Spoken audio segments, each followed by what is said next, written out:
Bienvenue sur votre chaîne Info de l'Homme.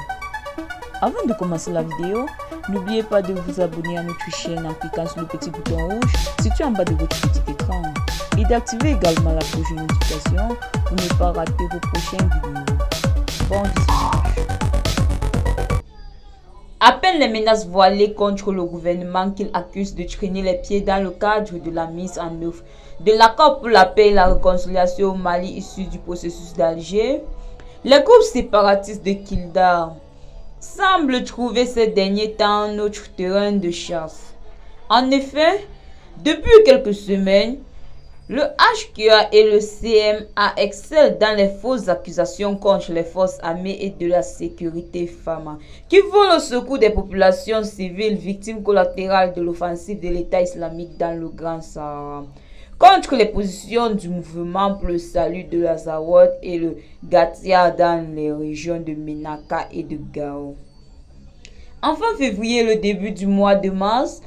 le Haut Conseil pour l'unité de l'Azawad et la coordination des mouvements de l'Azawad CMA ont tout à tour tenu des assises au nord pour hausser le ton contre les autorités de la transition sur la lenteur de la mise en œuvre de l'accord pour la paix et la réconciliation au Mali, issu d'un processus d'Alger, mais aussi pour affirmer leurs attachements au principe de l'autodétermination du peuple de l'Azawad. Quelques semaines après cette prise de décision, les autres mouvements signataires de l'accord pour la paix et la réconciliation issus du processus d'Alger, qui ne sont pas inscrits dans le cadre des vérités et sécessionnistes à la suite de la CMA, ont fait l'objet de l'attaque des groupes terroristes, notamment l'État islamique dans le cadre du Sahara, qui ont commis des exactions contre les populations civiles. Face à l'horreur et suite aux sources des populations civiles de ces localités, principalement dans la zone des trois frontières,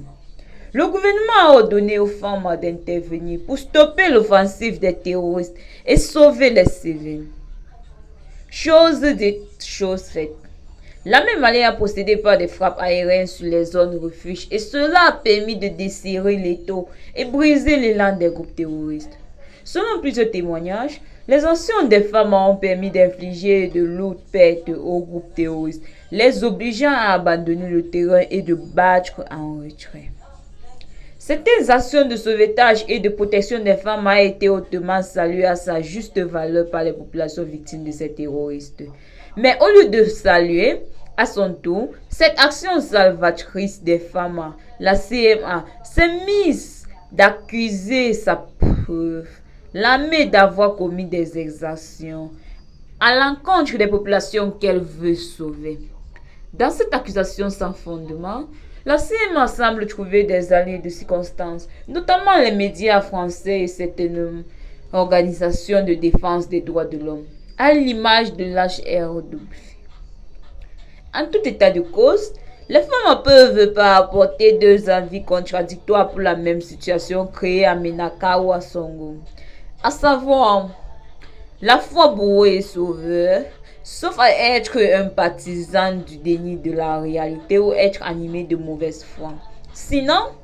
tout le monde s'accorde à dire et à reconnaître que les femmes ont intervenu en sauveur dans plusieurs localités au nord du pays cette dernière semaine pour sauver et protéger les populations des groupes terroristes contre eux. Ce fut le cas à Menaka, Tessit, Malat et Oguelok. En définitive, c'est plutôt la CMA qui, au lieu d'accuser l'État du Mali et les femmes, doit clarifier sa position vis-à-vis des groupes terroristes. Et cela en expliquant à l'opinion nationale et internationale pour elle ne se fait jamais attaquer par ces groupes terroristes, contrairement aux autres mouvements signataires de l'accord attaché